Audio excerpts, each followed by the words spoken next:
You know, when I became sheriff, one of my goals was to try to stop the revolving door at the jail and the criminal justice system, and offer inmates the opportunities to become productive members of our community, those that could. Some are going to go to state prison, and we recognize that. But the ones that we could turn around so that we don't have this revolving system, whether it's addiction problems, education problems, whatever the issues are that made them a non-productive citizen, we wanted to try to work on.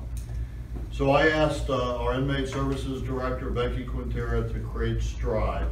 And it's basically STRIDE is a program to set up our inmates for success when they leave the jail. And STRIDE stands for this, because all of these things they need to be successful. Skills, transitional support, respect, integrity, direction, and employment.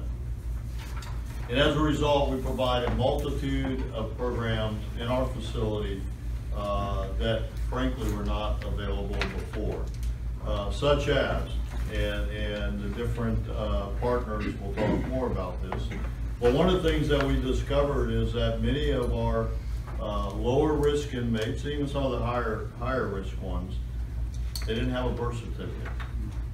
They didn't know how to get one. They didn't have a Social Security card. They didn't have a high school education or a GED. So, you know, those are three of the things that you have to have generally to be employed and at least make some wage where you can pay rent and food and things like that, not stealing it from other citizens in our community. We noticed that many of them needed parenting classes. And, you know, one of the things that we found when you look at inmates is that it's generational. You see that a lot in domestic violence, you know, because they only know what they grew up with. And so if the parents are always arrested, or the parents were addicted, or the parents didn't have high school, it's pretty likely that their child is going to follow that same path. So we also have vocational training now. We have addiction classes. And there's much more that many of our partners will talk about. And it has been effective. We've been trying this for about 6 months, I guess, right, Becky? Maybe even a little bit longer? Okay.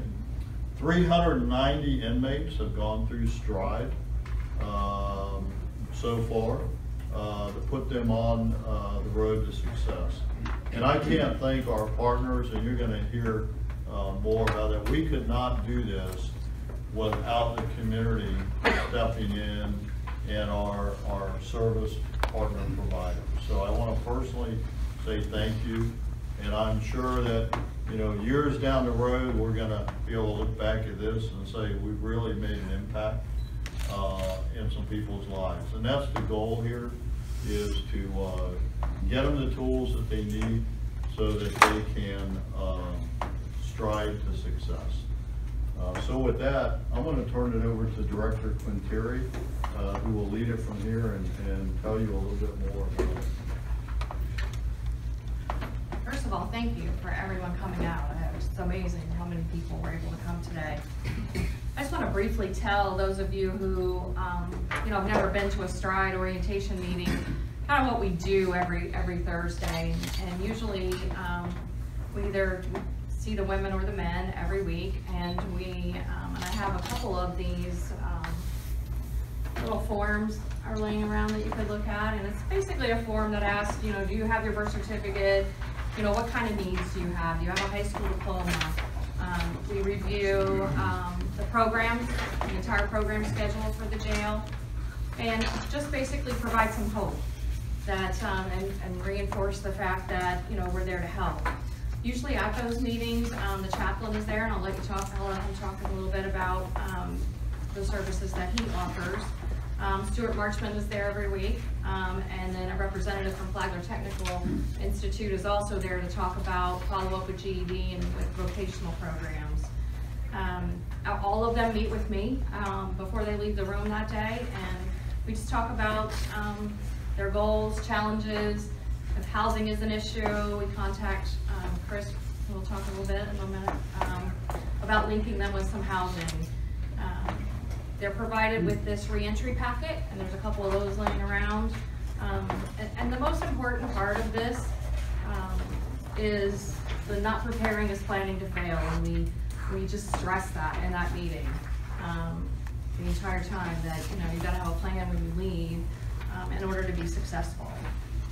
There's also a resource packet in there that we pull from the county's social service website or human services website. That's in there, so we provide them with that.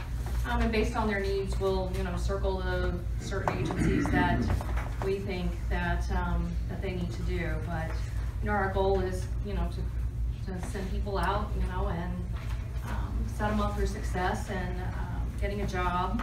We call Career Source for that. Our biggest challenge that we have, every single person that I see every week, is substance abuse usually. I mean, that's the predominant factor that we see as an issue.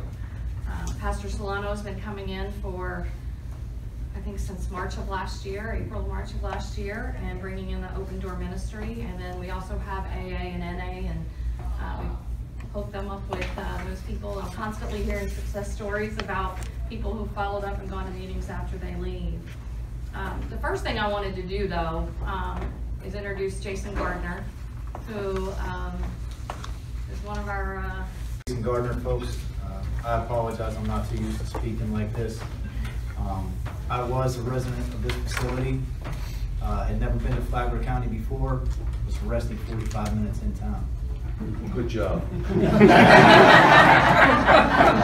And it is simply based, my crime was based from substance abuse. I was boosting at Lowe's. So, came to this facility, knew nothing about Open Door, the Stride program, went to my first court hearing. I'm a veteran with a clean record.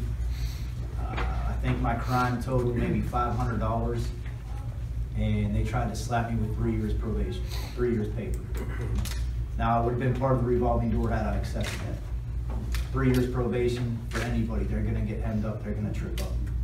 Sorry. I denied that, and I got 120 days and released the Open Door. I went through the program successfully, no hiccups there. Love the program. You get the first 2 months to really get your feet under you. You're not allowed to work right away. So you really get a foundation of recovery. And also the faith-based side of it is amazing. And once I came upon completing the program, Pastor Solano had asked me to step in and take over the resident management position. So I couldn't be happier. I am definitely thankful for Miss Becky and the Stride program and everybody involved here. It has definitely changed my life, and now I get to see these guys come into Open Door, and I get to work with them, and I get to see them change their lives. Not everybody's a success story, but the percentage is pretty good right now.